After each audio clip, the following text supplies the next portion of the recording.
ನಮ್ಮ ಟ್ರೇಡಿಂಗ್ ಜರ್ನಿಯಲ್ಲಿ ನಿಮ್ಮ mind set ಅನ್ನೋದು ಫೌಂಡೇಶನ್ ಆಗಿರುತ್ತೆ, ನಿಮ್ಮ ಸ್ಟ್ರಾಟಜಿ ಅನ್ನೋದು ಬ್ಲೂ ಪ್ರಿಂಟ್ ಆಗಿರುತ್ತೆ.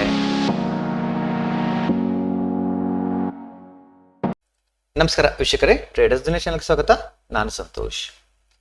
ವೀಕ್ಷಕರೇ, ಈ ವಿಡಿಯೋದಲ್ಲಿ ನಾನು ನಿಮಗೆ ಮೈಂಡ್ ಸೆಟ್ ಮತ್ತು ಸ್ಟ್ರಾಟಜಿ ಇವುಗಳಲ್ಲಿ ಯಾವುದು ಇಂಪಾರ್ಟೆಂಟ್ ಅಂತ ಹೇಳ್ಕೊಡ್ತೇನೆ.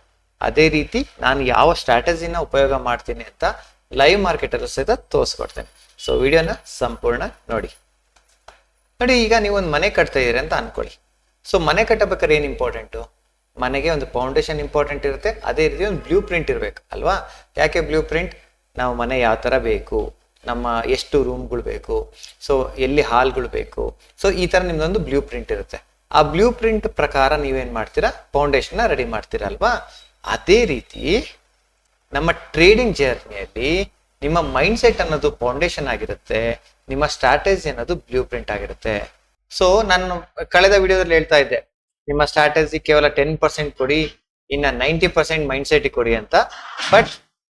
ಬಟ್ ಈಗ ನಾನು ಸ್ವಲ್ಪ ಚೇಂಜ್ ಮಾಡಿದ್ದೀನಿ. ಸೊ ಏನ್ ಚೇಂಜ್ ಮಾಡಿದ್ದೀನಿ ಅಂದ್ರೆ 50% ನಿಮ್ಮ ಸ್ಟ್ರಾಟಜಿ ಮೇಲೆ ಇರುತ್ತೆ, 50% ನಿಮ್ಮ ಮೈಂಡ್ ಸೆಟ್ ಮೇಲೆ ಇರುತ್ತೆ. ಓಕೆ, ಯಾಕಂದ್ರೆ ನಮ್ದು ರೈಟ್ ಮೈಂಡ್ ಸೆಟ್ ಇದೆ, ಆದ್ರೆ ನಮ್ಗೆ ರೈಟ್ ಸ್ಟ್ರಾಟಜಿ ಇಲ್ಲ ಅಂದ್ರೆ ಏನ್ ಮಾಡ್ತೀರಾ? And one more thing, right strategy ಅಂತ ಯಾವುದೂ ಇರಲ್ಲ.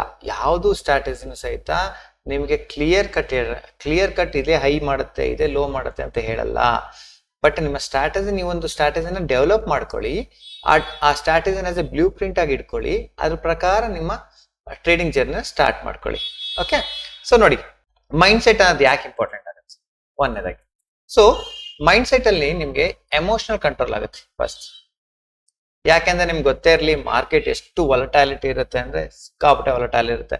ಮೇಲ್ ಹೋಗೋದು, ಕೆಳಗಡೆ ಬರೋದು, ಅಥವಾ ಕೆಳಗಡೆ ಹೋಗಿ ಮೇಲ್ ಬರೋದು, ಅಲ್ಲೇ ನಿಲ್ಕೊಳ್ಳೋದು, ಈ ತರ ಬಹಳಷ್ಟು ವಾಲಟಾಲಿಟಿ ಇರುತ್ತೆ ಮಾರ್ಕೆಟ್, ಲೈವ್ ಮಾರ್ಕೆಟ್ ಅಲ್ಲಿ. ಸೊ ಅವಾಗ ಅದ್ರಲ್ಲಿ ಏನಾಗುತ್ತೆ, ನಿಮ್ಗೆ ನಿಮ್ಮಲ್ಲಿ ಫಿಯರ್ ಇರುತ್ತೆ, ಗ್ರಿಡಿ ಇರುತ್ತೆ, ಸಾಮಾನ್ಯವಾಗಿ ಎಲ್ಲ ಇದ್ದೇ ಇರುತ್ತೆ. ಇವನ್ ನನ್ನ ಟ್ರೇಡಿಂಗ್ ಜರ್ನಿ ಇಷ್ಟು ವರ್ಷ ಇದ್ದ ಸಹಿತ ನಾನು ಸಹಿತ ಕೆಲವೊಂದ್ಸಲ ಎದರಲ್ಲೇ ಬೇಕಾಗತ್ತೆ, ಯಾಕಂದ್ರೆ ದುಡ್ಡು ಇನ್ವಾಲ್ವ್ಮೆಂಟ್ ಇರುತ್ತೆ. ಓಕೆ, ಬಟ್ ನಿಮ್ಮ ಸ್ಟ್ರಾಂಗ್ ಮೈಂಡ್ ಸೆಟ್ ಏನಾರ ಇತ್ತು ಅಂದ್ರೆ ನೀವೇನ್ ಮಾಡ್ತೀರಿ ಅಂದ್ರೆ ಪ್ಯಾನಿಕ್ ಸೆಲ್ಲಿಂಗ್ ಮಾಡಲ್ಲ, ಅಥವಾ ಪ್ಯಾನಿಕ್ ಓವರ್ ಬೈಯಿಂಗ್ ಮಾಡಲ್ಲ.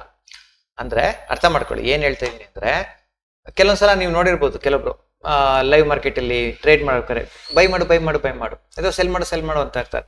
ಜಸ್ಟ್ ಒಂದು ಗ್ರೀನ್ ಕ್ಯಾಂಡಲ್ ಕಾಣಂಗಿಲ್ಲ, ಬೈ ಮಾಡ್ತಾ ಇರ್ತಾರೆ. ತಕ್ಷಣ ರೆಡ್ ಕ್ಯಾಂಡಲ್ ತಕ್ಷಣ ಎದ್ರುಕೊಂಡು ಅಯ್ಯೋ ಸೆಲ್ ಮಾಡಪ್ಪ ಅಂತಾರೆ. ಕರೆಕ್ಟ್ ಆಗಿ ಮೈಂಡ್ ಸೆಟ್ ಇದ್ದು, ಓಕೆ ಇಲ್ಲಿ ನಂದು ಎಂಟ್ರಿ ಲೆವೆಲ್, ಸೊ ಈ ಎಂಟ್ರಿ ಲೆವೆಲ್ ಬಂದಾಗ ಮಾತ್ರ ನಾನು ಎಂಟ್ರಿ ಮಾಡ್ತೀನಿ. ಓಕೆ, ಆ ರೀತಿಯಾಗಿ ನೀವು ಏನ್ ಮಾಡ್ತೀರಾ? ಮೈಂಡ್ ಸೆಟ್ ಇಟ್ಕೊಂಡ್ರಿ ಅಂದ್ರೆ 100% ಇರ್ಲಿ ನೀವು ಸಕ್ಸಸ್ ಆಗ್ತೀರಾ. ಸೊ ಎರಡನೇದು ಬರುತ್ತೆ ಡಿಸಿಪ್ಲಿನ್ ಇರ್ತೀರಾ. ಈ ಡಿಸಿಪ್ಲಿನ್ ಯಾವಾಗ ಬರುತ್ತೆ ರೀ? ಡಿಸಿಪ್ಲಿನ್ ಯಾವಾಗ ಬರುತ್ತೆ ಅಂದ್ರೆ, ನೀವು ಮೆಂಟಲಿ ಸ್ಟ್ರಾಂಗ್ ಇದ್ದಾಗ, ನಾ ಮಾಡ್ಲೇಬೇಕಪ್ಪ, ನಾನೊಂದು ಪ್ಲಾನ್ ಇದೆ, ಆ ಪ್ಲಾನ್ ಪ್ರಕಾರ ನಾನು ಕೂರ್ತೀನಿ. ನಾನು ಯಾವುದೇ ರೀತಿ ಟ್ರೆಂಡ್ ನ ಫಾಲೋ ಮಾಡಲ್ಲ. ಟ್ರೆಂಡ್ ಮೀನ್ಸ್ ಎಲ್ಲರೂ ಹೋಗ್ತಾರೆ, ಎಲ್ಲರೂ ಬೈ ಮಾಡ್ತಾರೆ, ನಾನು ಬೈ ಮಾಡು. ಫೋಮೋ ಇಲ್ಲ ನನಗೆ ನನ್ನ ಸ್ಟ್ರಾಟಜಿ ಕೊಡ್ಬೇಕು ಎಂಟ್ರಿ, ನಾನು ಅಲ್ಲಿ ಮಾತ್ರ ಮಾಡ್ತೀನಿ ಅಂತ ಡಿಸಿಪ್ಲಿನ್ ನೀವು ಬೆಳೆಸ್ಕೋಬೇಕಾಗತ್ತೆ. ಓಕೆ, ಸೊ ಮೂರನೇ ವಿಷಯ ಬರುತ್ತೆ ಪೇಷನ್ಸ್. ಇಂಪಾರ್ಟೆಂಟ್ ಸರ್, ತಾಳ್ಮೆ. ಓಕೆ, ಮನುಷ್ಯನಿಗೆ ತಾಳ್ಮೆ ಇಂಪಾರ್ಟೆಂಟ್. ಎಸ್ಪೆಷಲಿ ಟ್ರೇಡಿಂಗ್ ಮಾಡೋರಿಗೆ ಈ ತಾಳ್ಮೆ ಅನ್ನೋದು ಬಹಳ ಇಂಪಾರ್ಟೆಂಟ್ ಆಗುತ್ತೆ ಸರ್. ಯಾಕೆಂದ್ರೆ ಗ್ರೇಟ್ ರಿಟರ್ನ್ಸ್ ಟೇಕ್ಸ್ ಟೈಮ್. ಯಾವುದು ಒಂದ್ ದಿವಸಕ್ಕಾಗಲ್ಲ, 2 ದಿವಸಕ್ಕಾಗಲ್ಲ ಸರ್. ನೋಡಿ, ನಮ್ಮ ಒಂದು ಎಕ್ಸಾಂಪಲ್ ಕೊಡ್ತೀನಿ, ಲೈವ್ ಎಕ್ಸಾಂಪಲ್. ನನ್ನ ಫ್ರೆಂಡು, ಅವ್ರಿಗೆ ಏಜ್ 50 ವರ್ಷ, ಅವ್ರು ಈಗ ಟ್ರೇಡಿಂಗ್ ಕಲಿಯಕ್ ಬಂದಿದ್ದಾರೆ. ಅವ್ರನ್ನಂತ ಒಂದೇ ಮಾತು ಹೇಳಿದ್ರು, ನಮ್ಮ ಲೈವ್ ಮಾರ್ಕೆಟ್ ಬರ್ತಾರೆ, ಡೈಲಿ ನನ್ನ ಆಫೀಸಿಗೆ ಬರ್ತಾರೆ. ಅವ್ರು ಹೇಳಿದ್ದಾರೆ, ಸಂತೋಷ್ ನನಗೆ 6 ತಿಂಗಳು ಟೈಮ್ ಇದೆ, 6 ತಿಂಗಳು ನಾನು ಆರಾಮ್ಸೆ ಮಾರ್ಕೆಟ್ ಟೈಮ್ ಕೊಡ್ತೀನಿ, ಅಲ್ಲಿ ಕಲ್ಸ್ಕೊಡಿ ಅಂತ. ಸೊ ಈಗ ನಾನು ಹೇಳ್ತಿರೋದು, ಅವ್ರ ಎಕ್ಸಾಂಪಲ್ ಯಾಕೆ ತಗೊಂಡೆ ಅಂದ್ರೆ, ಪೇಷನ್ಸ್. 6 ತಿಂಗಳು ವೇಟ್ ಮಾಡಕ್ ರೆಡಿ ಇದಾರೆ ಅವರು.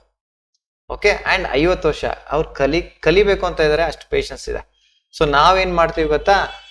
ಇವತ್ತು ನೋಡಿರ್ತೀರಿ ನನ್ನ ವಿಡಿಯೋ, ನಾಳೆನೆ ಹೋಗಿ ದುಡ್ಡು ಹಾಕೋದು, ಇದೆಲ್ಲ ಮಾಡ್ತೀರಾ. ಈ ತರ ಮಾಡಕ್ ಹೋಗ್ಬೇಡಿ, ಪೇಷನ್ಸ್ ಆಗಿ ಟ್ರೇಡ್ ಮಾಡಿ. ಬಹಳಷ್ಟು ಏನ್ ಮಾಡ್ತೀರಿ ಗೊತ್ತಾ? ನಿಮ್ಮ ಎಂಟ್ರಿ ಲೆವೆಲ್ ಕರೆಕ್ಟ್ ಇರುತ್ತೆ, ಬಟ್ ಎಕ್ಸಿಟ್ ಏನ್ ಮಾಡ್ತೀರಾ? ಎದ್ಕೊಂಡು ಬೇಗ ಎಕ್ಸಿಟ್ ಆಗಿರ್ತೀರಾ. ಸೊ ಇದನ್ನ ಬಿಟ್ಬಿಡಿ, ಪೇಷನ್ಸ್ ಆಗಿರಿ. ಓಕೆ, ನೆಕ್ಸ್ಟ್ ರಿಸ್ಕ್ ಟಾಲರೆನ್ಸ್ ಅಂತೀವಿ. ಏನಿದು ರಿಸ್ಕ್ ಟಾಲರೆನ್ಸ್ ಅಂದ್ರೆ, ಕೆಲವೊಬ್ರು ಏನ್ ಮಾಡ್ತಾರೆ ಗೊತ್ತಾ? ಲಾಸ್ ಆದ ತಕ್ಷಣ ತಮ್ಮ ಸ್ಟ್ರಾಟಜಿನ ಚೇಂಜ್ ಮಾಡ್ಬಿಡ್ತೀರಾ. ಒಂದ್ ಲಾಸ್ ಆಗಂಗಿಲ್ಲ, ಓಕೆ ಅಯ್ಯೋ ಈ ಲಾಸ್ ಆಯ್ತು ಮರ, ಈ ಸ್ಟ್ರಾಟಜಿ ಸರಿ ಇಲ್ಲ. ಓಕೆ, ಇನ್ನೊಬ್ರು ಯಾರು ಹೇಳ್ತಾರೆ ನನ್ನ ಸ್ಟ್ರಾಟಜಿ ಚೆನ್ನಾಗಿದೆ, ಲಾಸೇ ಇಲ್ಲ ಅಂತಾರೆ. ಒಂದ್ ವಿಷಯ ತಿಳ್ಕೊಂಬಿಡಿ, ಲಾಸ್ ಆಗದೆ ಇರುವ ಸ್ಟ್ರಾಟಜಿ ಯಾವುದೂ ಇಲ್ಲ ಸರ್. ಆ ತರ ಇದ್ದಿದ್ರೆ ಎಲ್ಲರೂ ಸಹಿತ ಎಷ್ಟು ದುಡ್ಡಾದ್ರೂ ಪರವಾಗಿಲ್ಲ, ನಾನು ಕೊಡ್ತೀನಿ, ಅದನ್ನ ನಾನು ಕಲಿತೀನಿ ಸರ್, ಯಾಕಂದ್ರೆ ಲಾಸೇ ಇಲ್ಲ ಅಲ್ಲ ಅಲ್ವಾ? ಸೊ ಹಾಗಾಗಿ ಲಾಸ್ ಅನ್ನೋದು ಮಾರ್ಕೆಟ್ ಅಲ್ಲಿ ಇಂಪಾರ್ಟೆಂಟ್. ಅದ್ ಲಾಸ್ ಹೆಂಗಿರ್ಬೇಕು ಅಂದ್ರೆ ಲಿಮಿಟೆಡ್ ಲಾಸ್ ಇರ್ಬೇಕು. Okay, learning from the mistakes. ನೋಡಿ, ನಿಮ್ಮ ಮೈಂಡ್ ಸೆಟ್ ಚೆನ್ನಾಗಿತ್ತು ಅಂದ್ರೆ, ಸೊ ನಿಮ್ಮ ಏನ್ ತಪ್ಪು ಮಾಡಿರ್ತೀರಲ್ಲ ಅದನ್ನ ನೀವು ಪಾಠ ಕಲಿಯೋದು ಬಹಳ ಇಂಪಾರ್ಟೆಂಟ್ ಆಗಿದೆ. ಸೊ ಹಳೆ ತಪ್ಪುಗಳನ್ನ ಮತ್ತೆ ರಿಪೀಟ್ ಮಾಡಕ್ ಹೋಗ್ಬೇಡಿ. ಸೊ ನಿಮ್ಮ ಮೈಂಡ್ ಸೆಟ್ ಚೆನ್ನಾಗಿತ್ತು ಅಂದ್ರೆ ಆ ಹಳೆ ರಿಪೀಟ್, ಓಕೆ ನಾನು ಲಾಸ್ಟ್ ಟೈಮ್ ಈ ತಪ್ಪು ಮಾಡಿದ್ದೆ, ಈ ಸಲ ಈ ತಪ್ಪು ಮಾಡಬಾರ್ದು ಅಂತ ನಿಮ್ಗೆ ಅನ್ಸುತ್ತೆ. ಸೊ ಹಾಗಾಗಿ ಮೈಂಡ್ ಸೆಟ್ ಅನ್ನೋದು 50% ವರ್ಕ್ ಆಗುತ್ತೆ ನಿಮ್ಮ ಒಂದು ಟ್ರೇಡಿಂಗ್ ಜರ್ನಿಯಲ್ಲಿ. ಓಕೆನಾ? ಸೊ ಈಗ ನೆಕ್ಸ್ಟ್ ನಿಮ್ಮ ಫೌಂಡೇಶನ್ ರೆಡಿ ಆಯ್ತು, ಬ್ಲೂ ಪ್ರಿಂಟ್ ಬೇಕಲ್ವಾ? ಸೊ ಒಂದು ಸ್ಟ್ರಾಟಜಿ ಬೇಕಾಗತ್ತೆ. ಸೊ ಸ್ಟ್ರಾಟಜಿಯಿಂದ ಏನಾಗುತ್ತೆ ನಮಗೆ ಅಂದ್ರೆ, ನಿಮ್ಗೆ ಒಂದು ಕ್ಲಿಯರ್ ಎಂಟ್ರಿ ಮತ್ತೆ ಎಕ್ಸಿಟ್ ರೂಲ್ಸ್ ಇರುತ್ತೆ ಸರ್. ಒಂದು ಸ್ಟ್ರಾಟಜಿ ಅಂದ್ಮೇಲೆ ನಿಮ್ಗೆ ಗೊತ್ತಿರ್ಬೇಕು, ನಾನು ಯಾಕೆ ಎಂಟ್ರಿ ಮಾಡ್ತಾ ಇದ್ದೀನಿ, ನಾನು ಯಾಕೆ ಇಲ್ಲಿ ಎಕ್ಸಿಟ್ ಮಾಡ್ತಾ ಇದ್ದೀನಿ. ಓಕೆ, ನಾನು ಈ ರೂಲ್ಸ್ ಫುಲ್ ಬಂದೆ ಮಾತ್ರ ನಾನು ಏನ್ ಮಾಡ್ತೀನಿ, ಎಂಟ್ರಿ ಮಾಡ್ಕೊಳ್ತೀನಿ. ಇದು ಮೈಂಡ್ ಸೆಟ್ ಅಲ್ಲ, ಇದು ನಿಮ್ಮ ಸ್ಟ್ರಾಟಜಿ. ಇದರಿಂದ ಏನಾಗುತ್ತೆ, ಸುಮ್ಮನೆ ನೀವೇನ್ ಮಾಡ್ತೀರಾ, ಗೆಸ್ ವರ್ಕ್ ಮಾಡಲ್ಲ ಮಾರ್ಕೆಟ್ ಅಲ್ಲಿ. ಹೋಗ್ಬಹುದು ಹೌದಿರಲ್ಲ, ನನ್ನ ಎಂಟ್ರಿ ಇದು, ನನ್ನ ರೂಲ್ಸ್ ಇದು. ಸೊ ಈ ರೂಲ್ಸ್ ಪ್ರಕಾರ ನಾನು ಎಂಟ್ರಿ ಮಾಡ್ತಾ ಇದ್ದೀನಿ. ಉದಾಹರಣೆಗೆ ನಂದು ಲೈವ್ ಮಾರ್ಕೆಟ್ ಹೇಳ್ತೀನಿ ನೋಡಿ, ನಿಮ್ಗೆ 2 ತರ ತೋರಿಸ್ಕೊಡ್ತೇನೆ ಲೈವ್ ಮಾರ್ಕೆಟ್ ಅಲ್ಲಿ. ಓಕೆ, ಸೊ ಇದು ಲೈವ್ ಮಾರ್ಕೆಟ್. ನಾನು ವಿಡಿಯೋ ರೆಕಾರ್ಡ್ ಮಾಡ್ತಿರೋದು 12/8/2025 ಅರೌಂಡ್ 11:27 ರೈಟ್. ಇಲ್ಲಿ ನೋಡಿ, ಅಬ್ಸರ್ವ್ ಮಾಡಿ, ಇದು 9:15 ಟ್ರೇಡ್. ಸೊ ಇದನ್ನು ಸಹಿತ ನಾನು ಯೂಸ್ ಮಾಡ್ಕೊತಾ ಇದ್ದೀನಿ ನನ್ನ ಟ್ರೇಡ್ ಅಲ್ಲಿ.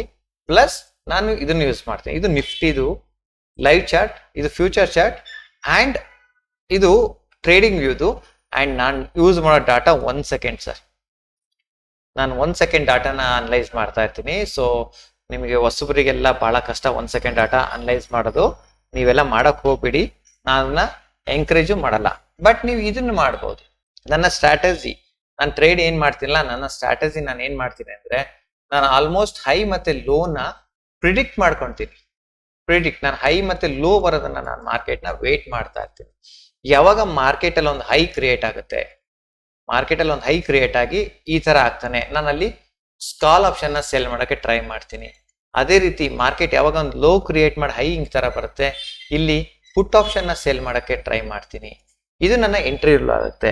ಆ ಎಂಟ್ರಿ ರೂಲ್ ಮಾಡಬೇಕಾದ್ರೆ ನಾನು ಇಲ್ಲಿ ವೇಟ್ ಮಾಡ್ತಾ ಇರ್ತೀನಿ. ನಾನೊಂದು ಮಾತು ಹೇಳಿದೆ ನಿಮ್ಗೆ ಸ್ಟಾರ್ಟಿಂಗ್ ವಿಡಿಯೋದಲ್ಲಿ, ಗ್ಯಾಪ್ ಇಟ್ಕೊಳ್ಳಿ. ಏನಂತ, ಯಾರಿಂದನೂ ಮಾರ್ಕೆಟ್ ನ ಟಾಪ್ ಮತ್ತೆ ಬಾಟಮ್ ನ ಕಂಡುಹಿಡಿಯಕ್ ಆಗಲ್ಲ ಅಂತ. ಆದರೆ ಕೆಲವೊಂದು ರೂಲ್ಸ್ಗಳು ನಾವು ಮಾಡ್ಕೋಬೇಕಾಗತ್ತೆ. ಉದಾಹರಣೆಗೆ ಇಲ್ಲಿ ನೋಡಿ, ಮಾರ್ಕೆಟ್ ಇಲ್ಲಿಂದ ಮೇಲೋಗಿ ಇಲ್ಲೊಂದು ಹೈ ಇಲ್ಲಿ ಫಸ್ಟ್ ಇಲ್ಲೊಂದು ಹೈ ಮಾಡಿ ಇಲ್ಲಿ ಕೆಳಗಡೆ ಬಂದ, ಮತ್ತೆ ಹಿಂಗ್ ಹೋಗಿ ಇಲ್ಲಿ ಕೆಳಗಡೆ ಬರ್ತಾನೆ. ಸೊ ನಾವ್ ಏನ್ ಮಾಡ್ತಾ ಇರ್ತೀನಿ ಗೊತ್ತಾ, ತೋರಿಸ್ತಾ ಹೋಗ್ತೀನಿ. ಸೊ ಈ ತರ ನೋಡ್ತಾ ಇರ್ತೀನಿ ಮಾರ್ಕೆಟ್. ಓಕೆ, ಇದು ನೋಡಿ, ಇಲ್ಲಿ ನಿಮಗೆ ಒಂದೊಂದು ಡಾಟ್ ಬರುತ್ತೆ ಕಾಣ್ತಾ. ಈ ಡಾಟ್ ಅಲ್ಲಿ ನಿಮಗೆ ಡಿಫ್ರೆನ್ಸ್ ಗೊತ್ತಾಗತ್ತೆ. 1 ಡಾಟ್ ಮೇಲಿದ್ದು 1 ಡಾಟ್ ಕೆಳಗಡೆ ಇರುತ್ತೆ. ಸೊ ಆತರ ನಾನು ಕಂಟಿನ್ಯೂ ಬರ್ತಾ ಅಂತ ನೋಡ್ತೀನಿ. ಅಥವಾ ಇನ್ನೊಂದಿದೆ ನೋಡಿ, ಇಲ್ಲಿ ಏನಿದೆ, ಇಲ್ಲಿ 10:10 6.4 ಮಿಲಿಯನ್ ಇದ್ದಾನೆ. ಇಲ್ಲಿ 6.4 ಮಿಲಿಯನ್ ಇದ್ದಾನೆ. ಓಕೆ, ಇಲ್ಲಿಂದ ಮೇಲೂ ಹೋಗ್ಬೋದು, ಕೆಳಗಡೆ ಹೋಗ್ಬೋದು. ಬಟ್ ಯಾವಾಗ ನನಗೆ 6.3 ಆಗುತ್ತೆ, ಓಕೆ, ನಾನು ಅವಾಗ ಏನ್ ಅನ್ಕೊಳ್ತೀನಿ, ಇದು ಹೈ ಮಾಡ್ತು, ಇಲ್ಲಿ ಲೋ ಮಾಡಕ್ ಚಾನ್ಸಸ್ ಇದೆ ಅಂತ ಇಲ್ಲಿ ನಾನು ಕಾಲ್ ಆಪ್ಷನ್ ಸೆಲ್ ಮಾಡ್ತೀನಿ. ಇದ್ರ ಮೇಲೆ ನನ್ನ ಸ್ಟಾಪ್ ಲಾಸ್ ಇರುತ್ತೆ. ಸ್ಟಾಪ್ ಲಾಸ್ ಕೊಟ್ಟಾಗ, ಸ್ಟಾಪ್ ಲಾಸ್ ಯಾವಾಗ ಹೊಡಿತೆ ಮಾರ್ಕೆಟ್, ಅವಾಗ ಎಕ್ಸಿಟ್ ಮಾಡ್ಕೋಬೇಕಷ್ಟೇ. Stop loss compulsory. ಸೊ ಹಾಗಾಗಿ ನಿಮ್ಮ ಎಂಟ್ರಿ ಇರ್ಬೇಕು, ಕ್ಲಿಯರ್ ಎಂಟ್ರಿ ಇರಬೇಕು, ಮತ್ತೆ ಎಕ್ಸಿಟ್ ರೂಲ್ಸ್ಗಳು ಇರ್ಬೇಕು ನಿಮ್ಮ ಹತ್ರ. ರಿಸ್ಕ್ ಮ್ಯಾನೇಜ್ಮೆಂಟ್, ನೀವೇನು ಸ್ಟ್ರಾಟಜಿ ಮಾಡ್ತೀರಲ್ಲ, ನೀವು ಮಾಡೋ ಸ್ಟ್ರಾಟಜಿಯಲ್ಲಿ ನಿಮ್ಮ ಸ್ಟಾಪ್ ಲಾಸ್ ಗೊತ್ತಿರಬೇಕು, ನಿಮ್ಮ ಪೊಸಿಷನ್ ಸೈಜಿಂಗ್ ಗೊತ್ತಿರಬೇಕು, diversification to limit potential damages ಅಂತೀವಿ. ಫಸ್ಟ್ ಇಂಪಾರ್ಟೆಂಟ್ ನಾವೇನ್ ಮಾಡಬೇಕು, ನಿಮ್ಮ ಸ್ಟಾಪ್ ಲಾಸ್ ಗೊತ್ತಿರಬೇಕು ಸರ್. ನಾನು ಇಲ್ಲಿ ಎಂಟ್ರಿ ಮಾಡ್ತಾ ಇದ್ದೀನಿ, ನನ್ನ ಸ್ಟಾಪ್ ಲಾಸ್ ಎಲ್ಲಿ, ನನ್ನ ಟಾರ್ಗೆಟ್ ಏನು, ಇದು ನಿಮ್ಗೆ ಗೊತ್ತಿರಬೇಕು. ಸ್ಟಾಪ್ ಲಾಸ್ ಅನ್ನೋದು ಬಹಳ ಇಂಪಾರ್ಟೆಂಟ್ ಆಗುತ್ತೆ. ಸೊ ಹಾಗಾಗಿ ನೋಡಿ, ಪೊಸಿಷನ್ ಸೈಜಿಂಗ್ ಬಹಳ ಇಂಪಾರ್ಟೆಂಟ್ ಆಗಿರುತ್ತೆ. ನಿಮ್ಮ ಹತ್ರ ಒಂದು 10,000 ಕ್ಯಾಪಿಟಲ್ ಇರುತ್ತೆ ಅಂತ ಅನ್ಕೊಳ್ಳಿ. 10,000 ಒಂದೇ ಟ್ರೇಡ್ಗೆ ಹಾಕ್ಬಾರ್ದು. ಒಂದು 5,000 ಫಸ್ಟ್ ಹಾಕಿ. ಆ 5,000 ಅಲ್ಲಿ ನಿಮ್ ಏನ್ ಸ್ಟ್ರಾಟಜಿ ಇರುತ್ತೆ, ಆ ಸ್ಟ್ರಾಟಜಿನ ಫಾಲೋ ಮಾಡಿ. ಇನ್ 5,000 ಯಾವತ್ತೂ ಸೇಫ್ ಆಗಿ ಇಟ್ಕೊಳ್ಳಿ. ಇನ್ ಕೇಸ್ ಅಲ್ಲಿ ತಪ್ಪಾಗ್ಯದಾಗ ನೀವೇನ್ ಮಾಡ್ಬೋದು, ಅದನ್ನ ಡಂಪ್ ಮಾಡ್ಬೋದು. ಸೊ ಹಾಗಾಗಿ ಆಯ್ತಾ. ಸೊ ಮೂರನೇದು ಬರುತ್ತೆ ಅಡಾಪ್ಟಬಿಲಿಟಿ. ಅಂದ್ರೆ ಮಾರ್ಕೆಟ್ ಯಾವತ್ತೂ ಒಂದೇ ತರ ಇರಲ್ಲ ಸರ್, ಚೇಂಜ್ ಆಗ್ತಾ ಇರುತ್ತೆ. ಆ ಚೇಂಜ್ ತಕ್ಕಂಗೆ ಏನಾಗ್ತಾ ಇರುತ್ತೆ, ಇನ್ಫಾರ್ಮೇಶನ್ ಬರ್ತಾ ಇರ್ತವೆ ನಿಮಗೆ ಮಾರ್ಕೆಟ್ ಅಲ್ಲಿ. ಉದಾಹರಣೆಗೆ ನೋಡಿ, ಲೈವ್ ಮಾರ್ಕೆಟ್ ತೋರಿಸ್ಕೊಡ್ತೀನಿ ನಿಮ್ಗೆ. ಲೈವ್ ಮಾರ್ಕೆಟ್ ಅಲ್ಲಿ ನನ್ನ ಸ್ಟ್ರಾಟಜಿ ಏನು ಸರ್ ಹೇಳೋದು, ಇಲ್ಲಿ ಒಂದು ಹೈ ಮಾಡಿದ್ದೇನೆ ಅಂದ್ರೆ, ಸೊ ಈಗ ಇಲ್ಲೊಂದು ಲೋ ಮಾಡ್ತಾ ಇದೆ. ಈ ಲೋ ಮಾಡಾದ್ಮೇಲೆ ಇಲ್ಲಿ ಏನಾಗುತ್ತೆ, ಮಾರ್ಕೆಟ್ 2 ಪ್ರಾಬಬಿಲಿಟಿ ಇರ್ತವೆ. ಒಂದು, ಮಾರ್ಕೆಟ್ ಇನ್ನೂ ಲೋ ಹಿಂಗ್ ಮಾಡ್ಕೊಂತ ಹೋಗ್ಬೋದು, ರೈಟ್, ಅಥವಾ ಹಿಂಗ್ ಲೋ ಮಾಡಿ ಹಿಂಗ್ ಹೈ ಮಾಡ್ಬೋದು. ಯಾವಾಗ ಇಲ್ಲಿ ರಿವರ್ಸಲ್ ಮಾಡ್ತಾನಲ್ಲ, ನಾನು ಅವಾಗ ಏನ್ ಮಾಡ್ತೀನಿ, ಇಲ್ಲಿ ಪುಟ್ ಆಪ್ಷನ್ ಸೆಲ್ ಮಾಡಕ್ ಟ್ರೈ ಮಾಡ್ತೀನಿ. Option seller. ಆಪ್ಷನ್ ಬೈಲರ್ ಇದೆ, ಕಾಲ್ ಆಪ್ಷನ್ ಬೈ ಮಾಡಕ್ ಟ್ರೈ ಮಾಡಿ, ಅದಕ್ಕೆ ಸ್ಟಾಪ್ ಲಾಸ್ ಇಟ್ಕೊಳ್ಳಿ. ಸೊ ನಿಮ್ಮ ಸ್ಟ್ರಾಟಜಿ ಈ ತರ ಇತ್ತು ಅಂದ್ರೆ ಮಾರ್ಕೆಟ್ ಯಾವ ರೀತಿ ಚೇಂಜ್ ಆಗ್ತಾ ಇರುತ್ತಲ್ಲ, ಚೇಂಜ್ ಆದಾಗ ನಾವ್ ಏನ್ ಮಾಡ್ಬೋದು, ಅದನ್ನ ಅಡಾಪ್ಟ್ ಮಾಡ್ಕೋಬಹುದು, ರೈಟ್. ನಂತರ ಬ್ಯಾಕ್ ಟೆಸ್ಟಿಂಗ್ ಅಂಡ್ ರಿಸರ್ಚ್ ಅಂತೀವಿ. ನಿಮ್ಮ ಸ್ಟ್ರಾಟಜಿ ಇತ್ತು ಅಂದ್ರೆ, ಈ ಉದಾಹರಣೆಗೆ ನೋಡಿ, ನಾನು ಹೇಳಿದೆ ಇದೇ ಸ್ಟ್ರಾಟಜಿ ನಾನು ಹೇಳ್ಕೊಡ್ತಾ ಇದ್ದೀನಿ, ರೈಟ್. ಈ ಸ್ಟ್ರಾಟಜಿ ಮಾಡಿ ಅಂತ ಹೇಳ್ತಾ ಇದ್ದೀನಿ. ಇದು ನಾನು ಹಳೇದು ಏನ್ ಡಾಟಾ ಅಂತ ಹೋಗ್ಬೇಕಪ್ಪ, ಹಳೇದು ಹೆಂಗ್ ವರ್ಕೌಟ್ ಆಗಿದೆ. ಉದಾಹರಣೆ ನಾವು ಹಿಸ್ಟ್ರಿ ಚಾರ್ಟಿಗೆ ಹೋಗ್ತೀನಿ. ಸೊ ಹಿಸ್ಟ್ರಿ ಚಾರ್ಟಿಗೆ ಹೋಗಿ ನೋಡಿದಾಗ ನಾನು ಪ್ರೀವಿಯಸ್ ಡೇ ತಗೊಳ್ಳಿ, ಜಾಸ್ತಿ ದಿನ ಬೇಡ. ಇದು 12ನೇ ತಾರೀಕಿಂದೆಲ್ಲ 11ನೇ ತಾರೀಕಿಗೆ ಮಾರ್ಕೆಟ್ ಏನಾಗಿದೆ. ಸೊ ಇದು ನಾನು ಏನ್ ಮಾಡ್ಬೋದು, ಲೈವ್ ಅಲ್ಲಿ ಇದನ್ನ ಟೆಸ್ಟ್ ಮಾಡ್ಬೋದಲ್ವಾ. ನೋಡಿ, ನಿಮ್ಮ ಸ್ಟ್ರಾಟಜಿನ ಎಲ್ಲಿ ಬೇಕಾದ್ರೆ ಬ್ಯಾಕ್ ಟೆಸ್ಟ್ ಮಾಡ್ಬೋದು, ರೈಟ್. ಸೊ ನೋಡಿ, ಇಲ್ಲಿ ಮಾರ್ಕೆಟ್ ಏನಾಯ್ತು, ಇಲ್ಲೊಂದು ಹೈ ಮಾಡ್ದ, ಇಲ್ಲೊಂದು ಲೋ ಮಾಡ್ದ. ಸೊ ಇದ್ರ ಮೇಲೆ ಇಲ್ಲಿ ನಾನು ಕಾಲ್ ಸೆಲ್ ಮಾಡಿರ್ತೀನಿ, ಇಲ್ಲಿ ನಾನು ಪುಟ್ ಸೆಲ್ ಮಾಡ್ತೀನಿ, ಇಲ್ಲಿ ಸ್ಟಾಪ್ ಲಾಸ್ ಹೊಡಿತು, ಸ್ಟಾಪ್ ಲಾಸ್ ಕೊಡ್ದಾಗ ಕಾಲ್ ಆಪ್ಷನ್ ಸೆಲ್ ಮಾಡ್ತೀನಿ, ಸೆಲ್ ಮಾಡಿದ್ದು ಎಕ್ಸಿಟ್ ಮಾಡ್ತೀನಿ. ಮತ್ತೊಂದು ರಿವರ್ಸಲ್ ಬರ್ತಾನಲ್ಲ, ಆ ರಿವರ್ಸಲ್ ಬಂದಾಗ ಮತ್ತಿಲ್ಲಿ. ಸೊ ಇಲ್ಲೇನಾಯ್ತು, 1 sell, 1 stop loss, 2, 3, 4 stop loss ಆಯ್ತು. ಏನ್ ಮಾಡಕ್ಕಲ್ಲ, ಸ್ಟಾಪ್ ಲಾಸ್ ತಗೋಬೇಕಾಗತ್ತೆ, ರೈಟ್. ಸೊ ಇಲ್ಲಿಂದ ನೀವು ಒಂದು ನೋಡಿ, ಇಲ್ಲಿ ಕಾಲ್ ಸ್ಟಾಪ್ ಲಾಸ್ ತಗೊಂಡಿರಿ, ಬಟ್ ಪುಟ್ಟಲ್ಲಿ ನಿಮಗೆ ಫುಲ್ ಪ್ರಾಫಿಟ್ ಆಗಿರುತ್ತೆ. ನಾನು ಹೇಳ್ತೀನಲ್ಲ, ಮಾರ್ಕೆಟ್ ಅಲ್ಲಿ ಹೆಂಗೆ ಅಂದ್ರೆ, ಇಲ್ಲಿಂದ ಮಾರ್ಕೆಟ್ ಇಷ್ಟು ಮೇಲ್ವರೆಗೂ ಹೋಗುತ್ತೆ ಅಂತ ಯಾರಿಗೂ ಕನ್ಸು ಬಿದ್ದಿರಲ್ಲ, ಚಾನ್ಸೇ ಇಲ್ಲ ಸರ್ ಅವನಿಗೆ. ನೋಡಿ, ಎಕ್ಸಾಂಪಲ್ ಹೇಳ್ತೀನಿ ಕೇಳಿ. ಇಲ್ಲಿ ನೋಡಿ, ಮಾರ್ಕೆಟ್ ಇಲ್ಲಿಂದ ಲೋ ಮಾಡಿ ಇಲ್ಲಿವರೆಗೂ ಹೈ ಹೋಗುತ್ತೆ ಅಂತ ಯಾರಿಗೂ ಪ್ರಪಂಚದಲ್ಲಿ ಯಾವನಿಗೂ ಗೊತ್ತಿಲ್ಲ ಸರ್, ಅರ್ಥ ಆಯ್ತಾ. ಸೊ ಹಾಗಾಗಿ ಏನ್ ಮಾಡ್ತೀರಾ ನೀವು, ನಿಮ್ಮ ಈ ಬ್ಯಾಕ್ ಟೆಸ್ಟ್ ಮಾಡೋದ್ರಿಂದ ಏನಾಗುತ್ತೆ ಗೊತ್ತಾ ನಿಮ್ಗೆ, ಪ್ರೀವಿಯಸ್ ಏನೇನಾಗಿತ್ತು ಮಾರ್ಕೆಟ್ ಅಲ್ಲಿ, ನಾನು ಅವಾಗ ಯಾವ ತರ ಇದ್ ಮಾಡಿದ್ದೆ, ಕಂಟ್ರೋಲ್ ಮಾಡ್ಕೋಬಹುದಿತ್ತು. ಸೊ ಈಗ ನೆಕ್ಸ್ಟ್ ಇದೇ ತರಹದ ನಾನು ಏನ್ ಮಾಡ್ಬೋದು ಅನ್ನೋದು ನಿಮ್ಗೆ ಇಲ್ಲಿ ಐಡಿಯಾ ಬರ್ತಾ ಇರುತ್ತೆ, ರೈಟ್. ಸೊ ನಾನು ಯೂಸ್ ಮಾಡೋದು ಗೊತ್ತಲ್ಲ, ನಾನು ಎರಡನ್ನೂ ಯೂಸ್ ಮಾಡ್ತೇನೆ, ಇದನ್ನು ನೋಡ್ತಾ ಇರ್ತೇನೆ, ಪ್ಲಸ್ ನಾನು ನಮ್ಮ ಇಂಡಿಕೇಟರ್ಸ್ ಆಯ್ತು ನೋಡ್ತಾ ಇರ್ತೇನೆ. ಬಟ್ ಇದಕ್ಕೂ ಸ್ವಲ್ಪ ಚೇಂಜಸ್ ಆಗುತ್ತೆ. ಇದಕ್ಕೆ ನಿಮ್ಗೆ ತಿಂಗಳಿಗೆ ಆಲ್ಮೋಸ್ಟ್ 2,500 ಇದು ಖರ್ಚಾಗತ್ತೆ, ಅದಕ್ಕೆ 915 ಟ್ರೇಡ್ಗೆ. ಬಟ್ ಇದಕ್ಕೆ ನಿಮ್ಗೆ ತಿಂಗಳಿಗೆ 5,000 ಖರ್ಚಾಗತ್ತೆ. ಇದು ತಿಂಗಳಿಗೆ ನಿಮ್ಗೆ 5,000 ರೂಪಾಯಿ ಖರ್ಚಾಗತ್ತೆ. ಯಾಕಂದ್ರೆ ಇದು ಲೈವ್ ಡಾಟಾ, 1 ಸೆಕೆಂಡ್ ಡಾಟಾ ಕೊಡ್ತಾನೆ. ಸೊ ಹಾಗಾಗಿ ಏನ್ ಮಾಡಕ್ಕಾಗಲ್ಲ, ನೀವು ಇನ್ವೆಸ್ಟ್ಮೆಂಟ್ ಮಾಡ್ಬೇಕಾಗತ್ತೆ ಕೆಲವೊಂದ್ಸಲ. ಇದ್ರಲ್ಲೇ ನೀವು ಪಳಗ್ಬೇಕು ಅಂದ್ರೆ, ಇದ್ರಲ್ಲಿ ನೀವು ಮುಂದುವರಿಬೇಕು ಅಂದ್ರೆ ಇನ್ವೆಸ್ಟ್ಮೆಂಟ್ ಮಾಡ್ಬೇಕಾಗತ್ತೆ, ರೈಟ್. ನಿಮ್ಮ ಸ್ಟ್ರಾಟಜಿ ನಿಮ್ಮ ಗೋಲ್ ಅಲೈನ್ಮೆಂಟ್ ಜೊತೆ ಇರ್ಬೇಕಂದ್ರೆ, ನಿಮ್ಮ ಪರ್ಸನಲ್ ಗೋಲ್ ಇರ್ತವೆ ಸರ್. ಏನು, ಓಕೆ, ನಾನು ಶಾರ್ಟ್ ಟರ್ಮ್ ಟ್ರೇಡಿಂಗ್ ಮಾಡ್ಬೇಕು ಅಂತ ಇದ್ದೀನಿ, ಅಥವಾ ಲಾಂಗ್ ಟರ್ಮ್ ಮಾಡ್ಬೇಕು ಅಂತ, ಇನ್ವೆಸ್ಟ್ಮೆಂಟ್ ಮಾಡ್ಬೇಕಂತ ಇದ್ದೀನಿ, ಇಷ್ಟು ವರ್ಷದಲ್ಲಿ ನಾನು ಮಾಡ್ಕೋಬೇಕು ಅಂತ ಇದ್ದೀನಿ, ಇಷ್ಟು ಕ್ಯಾಪಿಟಲ್ ಇದೆ. ಸೊ ಇವಕ್ಕೆಲ್ಲ ಬೇಕಾದಾಗ ಈ ತರ ನಿಮ್ದೊಂದು ಗೋಲ್ ಇರುತ್ತಲ್ವಾ, ಆ ಗೋಲ್ಗಳನ್ನ ರೀಚ್ ಮಾಡಕ್ಕೆ ನಿಮ್ಮ ಸ್ಟ್ರಾಟಜಿ ಎಷ್ಟು ಪೂರಕವಾಗಿ ವರ್ಕ್ ಮಾಡುತ್ತೆ ಅನ್ನೋದನ್ನ ತಿಳ್ಕೊಬೇಕಾಗತ್ತೆ. ಓಕೆ, ಮಾರ್ಕೆಟ್ ಅಲ್ಲಿ ನಿಮ್ಮ ಸ್ಟ್ರಾಟಜಿ ಮತ್ತೆ ನಿಮ್ಮ ಮೈಂಡ್ ಸೆಟ್ ಎರಡೂ ಸಹಿತ ಇಂಪಾರ್ಟೆಂಟ್ ಆಗುತ್ತೆ. ನಿಮ್ಮ mind set as a foundation ಆಗಿ ವರ್ಕ್ ಆಗುತ್ತೆ, ನಿಮ್ಮ ಸ್ಟ್ರಾಟಜಿ ಬ್ಲೂ ಪ್ರಿಂಟ್ ಆಗಿರುತ್ತೆ. ಓಕೆ, ಸೊ ಹಾಗಾಗಿ ಒಂದು ಸ್ಟ್ರಾಟಜಿನ ಫಾಲೋ ಮಾಡಿ, ಅದ್ ತಕ್ಕಂಗೆ ಏನ್ ಬೇಕು, ಓಕೆ, ಅದನ್ನ ಬ್ಲೂ ಪ್ರಿಂಟ್ ರೆಡಿ ಮಾಡ್ಕೊಳ್ಳಿ. ಬ್ಲೂ ಪ್ರಿಂಟ್ ನಥಿಂಗ್ ಬಟ್ ಏನು, ನನ್ನ ಎಂಟ್ರಿ ಪಾಯಿಂಟ್ ಇಲ್ಲಿರುತ್ತೆ, ನನ್ನ ಎಕ್ಸಿಟ್ ಇರುತ್ತೆ, ನನ್ನ ಟಾರ್ಗೆಟ್ ಇಲ್ಲಿರುತ್ತೆ. ಸೊ ಇದಿಷ್ಟೇ ಮಾಡ್ಕೊಳ್ಳಿ. ಸೊ ಅದ್ರ ಪ್ರಕಾರ ನೀವೇನ್ ಮಾಡ್ತೀರಾ, ಮೈಂಡ್ ಸೆಟ್ ನ ಬಿಲ್ಡ್ ಮಾಡ್ಕೊಳ್ಳಿ. ಅಂದ್ರೆ ಮೈಂಡ್ ಸೆಟ್ ಹೆಂಗ್ ಬಿಲ್ಡ್ ಆಗುತ್ತೆ ಅಂದ್ರೆ, ಇದನ್ನೇ ಪ್ರಾಕ್ಟೀಸ್ ಮಾಡಿ ಮಾಡಿ ಮಾಡಿ ನಿಮ್ಮ ಮೈಂಡ್ ಸೆಟ್ ಬಿಲ್ಡ್ ಆಗುತ್ತೆ. ಓಕೆನಾ? Okay, thank you.